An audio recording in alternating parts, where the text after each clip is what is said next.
দারুণ সম্ভাবনা তৈরি করেও বসুন্ধরা কিংসের ট্রেবল জয় রুখতে পারল না মোহামেডান স্পোর্টিং ক্লাব। রোমাঞ্চ, নাটকীয়তা ও উত্তাপে ভরা এক ম্যাচের শুরুতে পিছিয়ে পড়ার পরও জয় ছিনিয়ে নিয়েছে রবসন, রবিনিও, মিশেল দামাসেনাদের নিয়ে গড়া বসুন্ধরা কিংস। সুবাদে নিজেদের ইতিহাসে প্রথমবারের মতো ট্রেবল জয়ের কীর্তিও গড়েছে দলটি।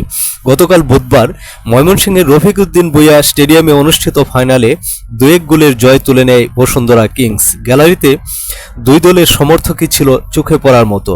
ম্যাচ জুড়ে প্রিয় দলকে সমর্থন জুগিয়ে গেছেন তারা। ফুটবলাররা তাদের নিরাশও করেননি। সুন্দর একটা ফাইনালি উপহার পেয়েছেন ব্রহ্মপুত্রর পাড়ের মানুষরা।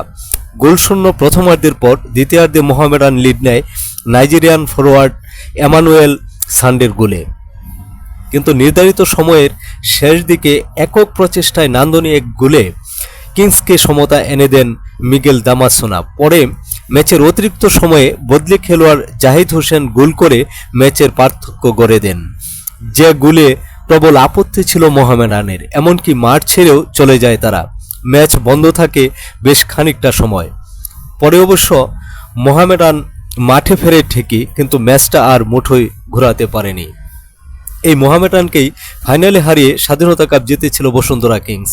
গত ডিসেম্বরে গোপালগঞ্জে অনুষ্ঠিত সেই ফাইনালেও এগিয়ে যাওয়ার পর একই ব্যবধানে 2-1 হেরেছিল মোহামেডান। সেদিন এক পর্যায়ে 10 জনের দলে পরিণত হলেও নার্ভ ধরে রেখে জয় তুলে নিয়েছিল বসুন্ধরা। এদিনও লিখেছে একই রকম এক গল্প।